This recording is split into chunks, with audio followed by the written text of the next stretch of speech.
Sí, Gustavo, un poco viendo la realidad y entendiendo la realidad que vienen transitando los gastronómicos el año pasado. Tuvieron un 2020 donde estuvieron 9 meses sin poder trabajar. Con todo eso lo que significa tener un comercio, una pyme en Argentina donde estás plagado de impuestos, tenés que pagar a tus empleados porque no pueden perder el trabajo, pagar el alquiler de un local, y sin poder trabajar es muy difícil. Sufrieron todo el año 2020 y este año se les suma el no saber si pueden trabajar o trabajar en un horario más reducido y además la incertidumbre de no saber qué va a pasar durante todo este invierno. Y entonces un poco nos juntamos con los diputados de la provincia y con los senadores provinciales y desde el Congreso de la Nación generamos un proyecto de ley que declara en emergencia el sector gastronómico. Y tiene como dos ejes claros. Uno es dar un alivio fiscal, como recién hablábamos. ¿Por qué? Porque hay un montón de impuestos, un montón de servicios y no tiene acceso al crédito. Uno que tiene que ver con el tema puramente procedimental que viven los gastronómicos todos los días de su vida. Y el otro que me parece que es importante es que tenemos que entender que ellos necesitan trabajar, porque detrás de cada persiana hay una familia, hay un grupo de amigos, hay hijos, hay gente, hay trabajadores que llevan el pan todos los días a su casa. Entonces, no, por más de que nosotros como Estado les demos herramientas para que puedan sobrevivir, no tienen que depender pura y exclusivamente de nosotros, sino que necesitan tener también un orden para poder seguir trabajando. El otro día hablábamos con algunos papás del colegio y hablábamos de las leyes complementarias que le faltó a este último decreto anterior, no a este que se emitió ayer como consecuencia del seguimiento, sino que, claro, bueno, a ver, digo, hay un montón de cosas que hay que rápidamente generar. La situación, yo veo acá que vos marcaste el corte de los servicios esenciales, reducir en un mínimo los aportes que corresponde a la parte previsional, imagino que debe ser de eso, ¿no? Eximir del pago del impuesto a las ganancias, congelar los alquileres, en la provincia prohibir el corte de los servicios esenciales, eximir el pago de ingresos brutos, suspender la ejecución, ¿no? Por incumplir el pago de impuestos y otorgar créditos. Y después quiero hablar del certificado único. Ahora digo, todo este paquete de cosas, el gobierno no está observando que hay que generar cuestiones complementarias. Vos decís, bueno, a ver, ¿qué hacemos con Edenor? ¿Qué hacemos con los alquileres? ¿Qué hacemos con las alicuotas municipales que son bastante altas? Lo que pasa es que nosotros estamos planteando algo que me parece que ellos no lo piensan igual. A ver, vamos a pensarlo juntos. Yo creo que nosotros lo que estamos diciendo es, hay una pandemia, acá Gustavo y yo, nosotros dos. Hay Claro. una pandemia, ¿cómo hacemos para convivir con esa pandemia sin perder lo que construimos hasta hoy como hombres y mujeres de la Argentina? Sin que mi hijo pierda ir al colegio, sin que yo pierda mi pyme, sin que mi mujer o mi marido pierda su trabajo. Entonces nosotros pensamos que el Estado tiene que generar políticas para poder transitar esta situación de una manera más agradable o sin perder tanto.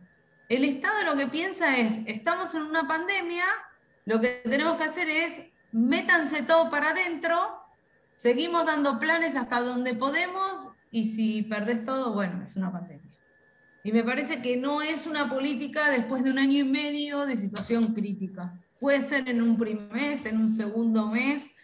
Mientras tanto, uno genera un programa y un plan para escalonar salidas, transportes, educación. No puede ser que nos demos el lujo en Argentina de que los chicos estén más de un año sin ir al colegio.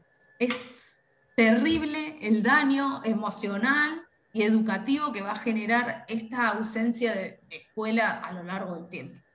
Claro. Porque no solamente muchos chicos que se quedan fuera del sistema y que no se van a reinsertar nunca, sino lo que se perdió, no se vuelve a recuperar.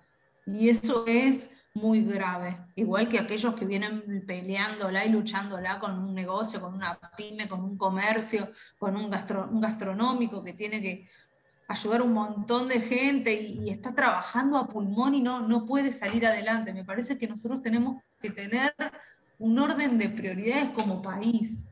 La educación no se toca, el emprendedor no se toca, el que trabaja y se esfuerza no se toca, más allá de la situación sanitaria que estemos viviendo o epidemiológica que estemos viviendo.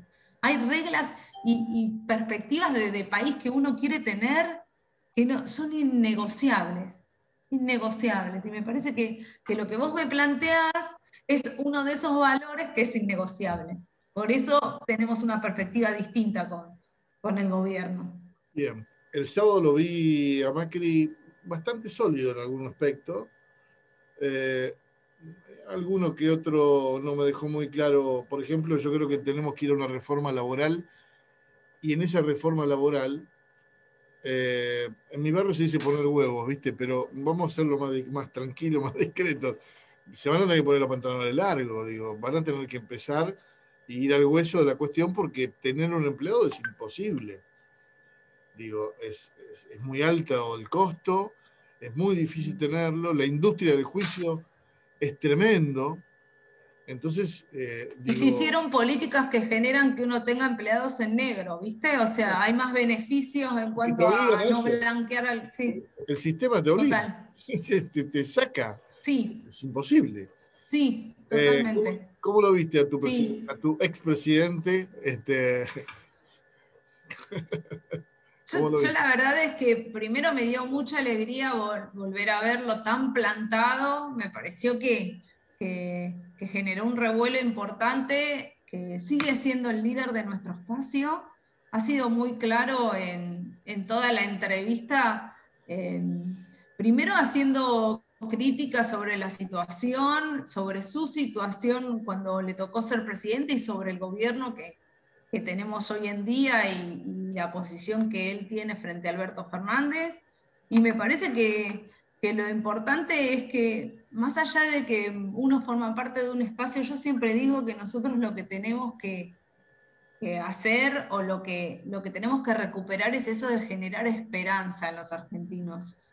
Y a mí me dio mucha esperanza escuchar. Parece que es un hombre que está muy centrado y que estaba en el camino correcto y que siempre lo correcto es más costoso, es más difícil, genera más esfuerzo, pero vale la pena.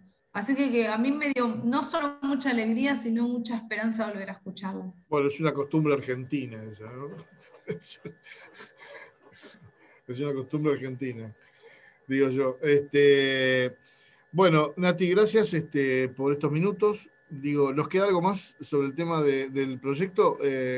¿Cómo sigue esto?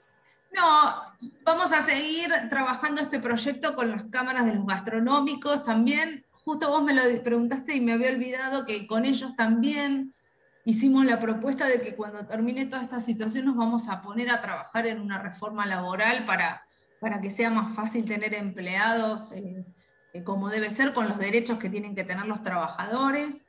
Este es un año muy difícil para todos, el año pasado lo ha sido. Está bueno que saquemos en blanco qué es lo importante, ¿no? Ujú. Y lo importante son los derechos, el derecho a la libertad, el derecho a poder elegir, a Seguramente. educarse, a Tenemos tantos trabajar. controles, Y me parece que son años bisagra que te hacen volver a las bases. claro. Es tan alto el control constitucional o el control convencional y tenemos tantos derechos que en definitiva el ordenamiento jurídico muchas veces le cuesta mucho llevar adelante una sanción punitiva o la que sea.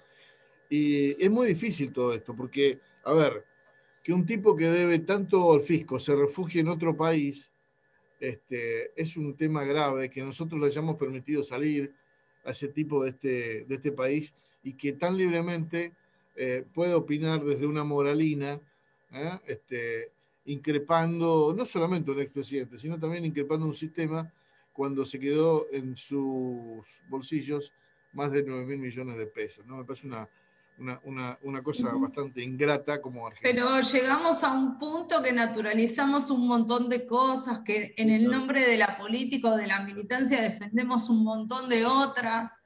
Y nada, me parece que también estos años son como una linda cachetada que nos da la vida, como para que entendamos que las prioridades son otras, que los derechos son otros y que somos tan pasajeros que no nos Bueno, tenemos que distraer en todas esas cosas, sino en nuestros chicos.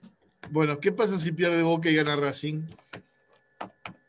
Gana Boca, siempre, Bueno, yo creo que gana Racing, pero bueno. siempre. Bueno, No, no sería mi caso. Muy hincha de Boca, sí, sí, sí, muy sí. hincha de Boca, Por Gustavo, eso ¿qué le mismo vamos a que hacer? arranqué con la cargada de la tarjeta. Bueno, muchas gracias, Nati. Saludo a tu equipo, Un como placer siempre. Gracias siempre, a los ¿eh? chicos. Y gracias por ayudarnos con este proyecto que nada, que en realidad está hecho con mucho corazón y que tiene un único objetivo, que es darle un alivio fiscal a los gastronómicos.